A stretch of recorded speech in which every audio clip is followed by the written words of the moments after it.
दोस्तों नमस्कार और स्वागत है आपका हमारे नए वीडियो में। आज के टेक न्यूज़ वीडियो में हम बात करने वाले हैं तीन बहुत ही कमाल के टॉपिक्स के बारे में। सबसे पहले बात करेंगे Vivo X Fold 6 की, जो चाइना में टीज हो चुका है। इस फोल्डेबल फ़ोन में आपको Dimensity 9500 super edition processor, atomic workbench और एक ऐसा AI फाइल मैनेजर मिलने वाला है जो आपके फ़ोन को बिल्कुल कंप्यूटर बना देगा, पीसी बना देगा। साथ ही इसके नेटिव पीसी मोड से आप इसे टचपैड की तरह यूज़ कर पाएंगे। फिर बात करेंगे आईफोन यूजर्स के लिए विकीपीडिया के नए मज़ेदार गेम विच गेम फर्स्ट के बारे में, जिससे आप अपनी हिस्ट्री की नॉलेज डेली चैलेंजेस के साथ में टेस्ट कर सकते हैं। और फिर बात करेंगे उस महान भारतीय वैज्ञानिक की कहानी जिन्होंने वो तकनीक बनाई जिससे आज पूरी दुनिया को हाई स्पीड इंटरनेट चल रहा है, श्री डॉक्टर नरेंद्र सिंह जी कपानी, जिन्हें हम फादर ऑफ फाइबर ऑप्टिक्स भी कहते हैं। इन्हें भारत सरकार ने पद्म विभूषण से सम्मानित भी किया था। तो इस वीडियो को अंत तक देखिएगा और चैनल को सब्सक्राइब कीजिएगा, वीडियो को लाइक और शेयर कीजिए। दोस्तों, फोल्डेबल स्मार्टफोन्स की दुनिया में एक बहुत बड़ा धमाका होने वाला है। वीवो ने अपने upcoming flagship foldable phone Vivo X Fold 6 को चाइना में टीज करना शुरू कर दिया है। और इस बार सिर्फ डिज़ाइन नहीं, बल्कि इसके अंदर जो AI और प्रोसेसर का कॉम्बिनेशन है वो लैपटॉप्स को टक्कर देने वाला है। चलिए बात करते हैं इसके टॉप फीचर्स की। सबसे पहली चीज़ है custom made processor Dimensity 9500 super edition. ये मीडियाटेक के साथ मिलकर इन्होंने पिछले 2 सालों में एक ऐसा स्पेशल चिपसेट तैयार किया है जो एक्सक्लूसिवली सिर्फ इसी फ़ोन के लिए है। ये आपको और किसी ब्रांड या मेक के फ़ोन में नहीं मिलेगा। इसका नाम है blue crystal X MediaTek Dimensity 9500 super edition. इसे खास तौर पर फोल्डेबल स्क्रीन पर भारी मल्टीटास्किंग और एज AI को संभालने के लिए बनाया गया है। इसमें पिछले प्रोसेसर के मुकाबले 111% ज़्यादा पीक NPU परफॉर्मेंस मिलेगी और कमाल की बात यह है कि पावर कंजम्पशन 56% तक कम होगा। यानी हैवी टास्क करते हुए भी आपकी बैटरी ड्रेन नहीं होगी और हीटिंग की प्रॉब्लम नहीं आएगी। इसका अगला फीचर है next level multitasking bye atomic workbench. अभी तक फोल्डेबल फ़ोन्स में हम सिर्फ एक नॉर्मल स्प्लिट स्क्रीन, एक साथ 2 ऐप्स यूज़ करते थे, एक इस ऐप पर, एक इस स्क्रीन पर और एक इस स्क्रीन पर। लेकिन Vivo X Fold 6 में Origin OS 6 Fold के साथ आ रहा है एटॉमिक वर्कबेंच। इसके लिए एक अलग से शायद ऑपरेटिंग सिस्टम बनाया गया है और उसमें एक अलग फीचर डाला गया है जिसका नाम है एटॉमिक वर्कबेंच। ये आपके काम के हिसाब से ऐप्स का ग्रुप बना देगा। जैसे कि अगर आप मीटिंग कर रहे हैं किसी के साथ में, तो video conferencing, note making app और AI रिकॉर्डर को एक साथ एक मैक्रो टास्क की तरह खुलेंगे। वापस बता देता हूँ, अगर आप किसी से मीटिंग कर रहे हैं तो एक ही कंप्लीट मैक्रो टास्क होगा जिसको ओपन करते ही आपका वीडियो कॉन्फ्रेंसिंग, नोट मेकिंग और AI रिकॉर्डर, ये तीनों एक साथ खुल जाएंगे। इसके अलावा आप ऐसे और भी शायद मैक्रो टास्क अपने इसमें एटॉमिक वर्कबेंच में बना सकेंगे, ताकि आपको इन्वेस्टमेंट करते वक्त, शॉपिंग करते वक्त या टेक ट्रैवल के लिए अलग अलग अपने ये वर्कबेंचेस बना सकते हैं और उनको सिंगल क्लिक में रीओपन कर सकते हैं। मतलब आपने एक इन्वेस्टमेंट का वो बना लिया है जी वर्कबेंच, कि आपका जो बैंकिंग ऐप है वो सारे एक साथ खुल जाएंगे, जो आपका स्टॉक ट्रेडिंग का ऐप है वो एक साथ खुल जाएगा। इसी तरीके से आपको जब शॉपिंग करनी है तो आप चेक कर सकते हैं कि भाई अमेज़ोन पे क्या प्राइस चल रहा है, फ्लिपकार्ट पे क्या चल रहा है, और आपका जीपे जो है या फ़ोन पे यू और पेटीएम जो है उसकी एक वर्कबेंच बन जाएगी। जब आपको शॉपिंग करनी है तो आपको खाली वो शॉपिंग वाला जो वर्कबेंच है उसको खोलना है और ये चारों ऐप एक साथ खुल जाएंगे। इसका तीसरा पॉइंट है ambient AI companion blue heart model. इसमें वीवो का अपना AI blue heart large data model और blue heart little V assistant दिया गया है। बाकी फ़ोन्स की तरह बार बार AI ऐप खोलकर बंद नहीं करना पड़ेगा। अनफोल्ड स्क्रीन पर एक तरफ आप अपना काम कर सकते हैं और दूसरी तरफ AI हमेशा पिन रहेगा। सबसे तगड़ी बात यह है कि आप एक ही समय पर कई अलग अलग AI असिस्टेंट्स को एक ही सवाल देकर अलग अलग पर्सपेक्टिव्स में जवाब पा सकते हैं। जैसे आप स्क्रीन को अनफोल्ड करेंगे तो एक साइड आपका काम चलता रहेगा और एक साइड पे आपका जो AI स्क्रीन है वो AI ऐप जो है वो पिन रहेगा। और मान लीजिए आप कुछ रिसर्च कर रहे हैं, सपोज कीजिए कि बेहतर इंटरनेट प्लान्स किस किस के पास हैं, और तो आप या और भी आपको जैसे मान लीजिए जानना है कि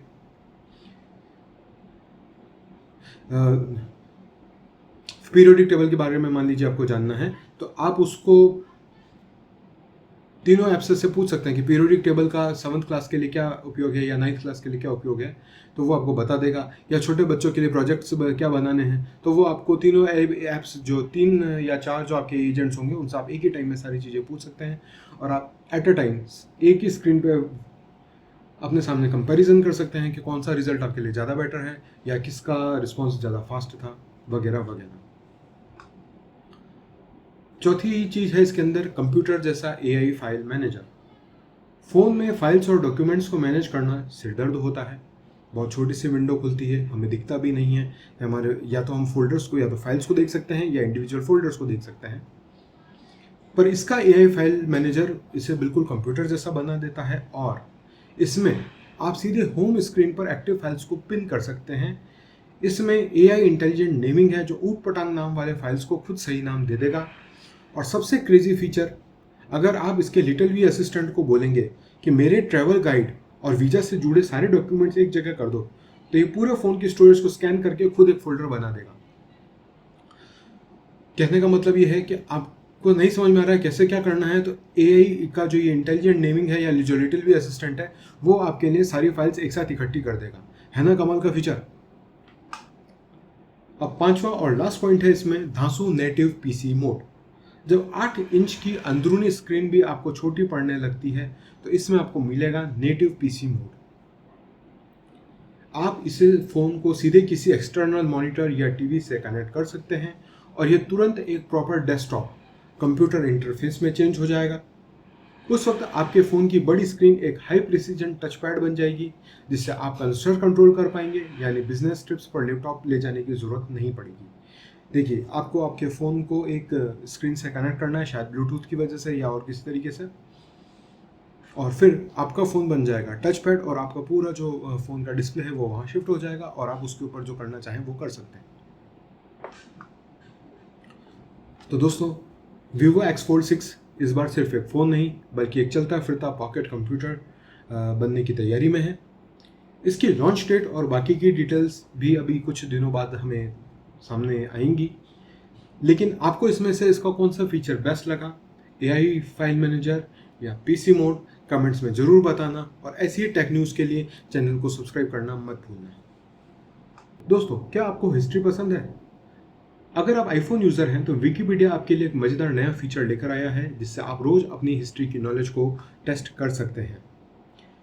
विकीपीडिया ने अपने iOS ऐप में, जो कि आईफोन पर अवेलेबल है, उस पर विच कम फर्स्ट नाम से एक नया हिस्ट्री ट्रिविया गेम लॉन्च किया है।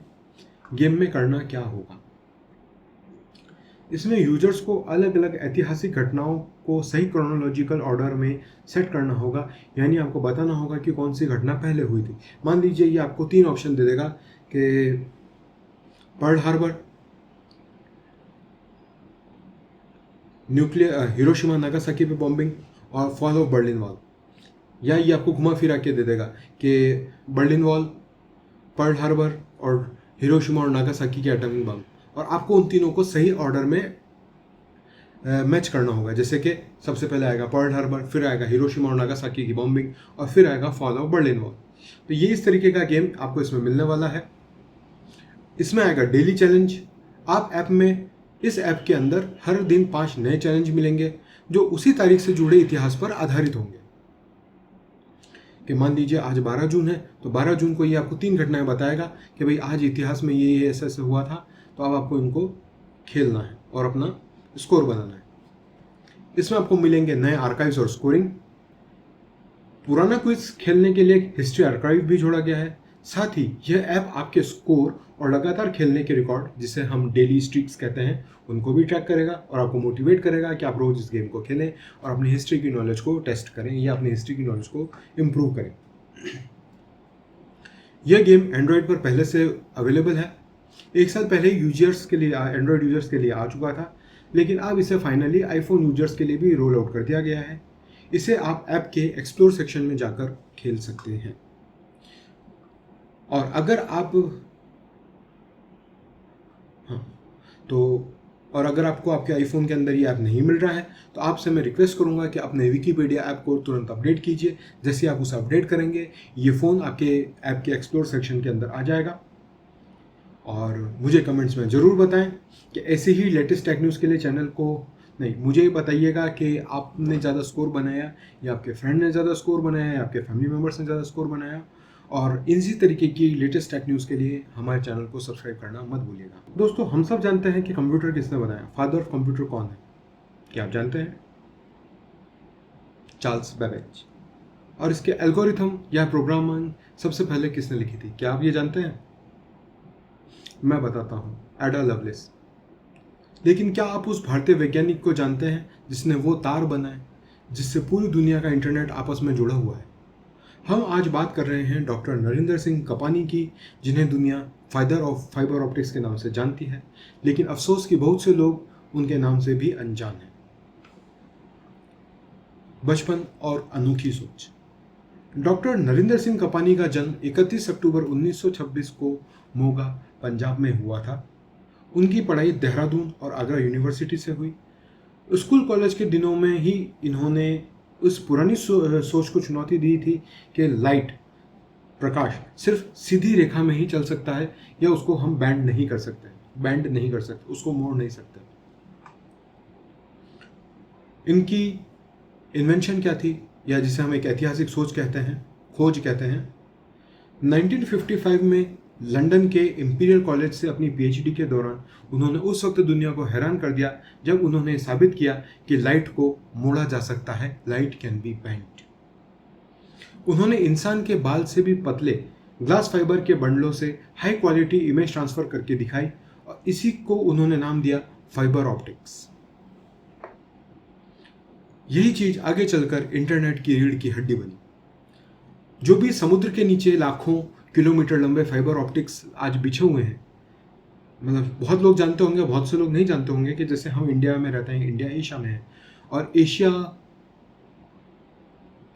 नॉर्थ अमेरिका से और इधर अफ्रीका से या अन्य कॉन्टिनेंट से अंडर सी केबल्स से जुड़ा हुआ है। पैसिफिक केबल्स और ट्रांस अटलांटिक केबल्स करके बड़े बड़े इंटरनेट के फाइबर्स जुड़े हुए हैं, ऑप्टिकल फाइबर्स हैं, जिसके थ्रू हम हमारे जो ये मोबाइल्स हैं या जो कंप्यूटर्स हैं, ये जब इंटरनेट से कनेक्ट करते हैं तो हमारा डेटा अमेरिका से या कहीं से भी आता है तो वो उन फाइबर केबल्स के ज़रिए आता है। उन फाइबर केबल्स को हम आज इंटरनेट की रीढ़ की हड्डी कहते हैं, और उसके जनक थे डॉक्टर नरेंद्र सिंह कपानी। इतना ही नहीं, सिलिकॉन वैली के ये पहले सिख एंटरप्रेन्योर भी थे। डॉक्टर कपानी सिर्फ एक वैज्ञानिक नहीं बल्कि एक बेहद कामयाब बिजनेसमैन भी थे। 1961 में उन्होंने अमेरिका की मशहूर सिलिकॉन वैली में ऑप्टिक्स टेक्नोलॉजी इनकॉर्पोरेट के नाम से कंपनी बनाई और उसे पब्लिक शेयर मार्केट में लिस्ट किया। वे सिलिकॉन वैली में किसी कंपनी को पब्लिक ले जाने वाले पहले सिख भारतीय थे। 100 से ज़्यादा पेटेंट्स हैं आपके पास में। Fibre optics, laser, solar energy और बायोमेडिकल डिवाइसेस के क्षेत्र में उनके नाम 100 से ज़्यादा पेटेंट्स हैं। ईयर 1999 में फॉर्च्यून मैगजीन ने उन्हें बिजनेसमैन ऑफ द सेंचुरी के एडिशन में दुनिया के 7 अनसंग हीरोज़ में जगह दी थी। यानी 1999 में जब सन 2000 लगने वाला था तो उस सदी के लास्ट सन 1901 से लेकर 1999 तक के जो बिजनेसमैन ऑफ द सेंचुरी नाम से ये फॉर्च्यून मैगजीन ने एक अंक निकाला था, एक एडिशन निकाला था, उसमें 7 अनसंग हीरोज़ में एक नाम डॉक्टर नरेंद्र सिंह कपानी का भी था, और ये एज अ इंडियन हम सभी के लिए बहुत ही गर्व की बात है। इनका आखिरी सफ़र और सम्मान। विज्ञान के साथ साथ उन्होंने सिख आर्ट और कल्चर को दुनिया भर के बड़े बड़े म्यूजियम्स तक पहुंचाने में भी बड़ा योगदान दिया। 3 दिसंबर 2020 को कैलिफोर्निया में उनका निधन हो गया। साल 2021 में भारत सरकार ने उन्हें मरणोपरांत देश के दूसरे सबसे बड़े नागरिक सम्मान पद्म विभूषण से नवाजा। तो दोस्तों, अगली बार जब आप हाई स्पीड इंटरनेट पर रील्स स्क्रॉल करें या 4K वीडियो देखें तो भारत के इस महान वैज्ञानिक को ज़रूर याद कीजिएगा। ऐसे ही इंस्पायरिंग और टेक इन्फॉर्मेशन वाले वीडियो के लिए चैनल को सब्सक्राइब करना मत भूलिए।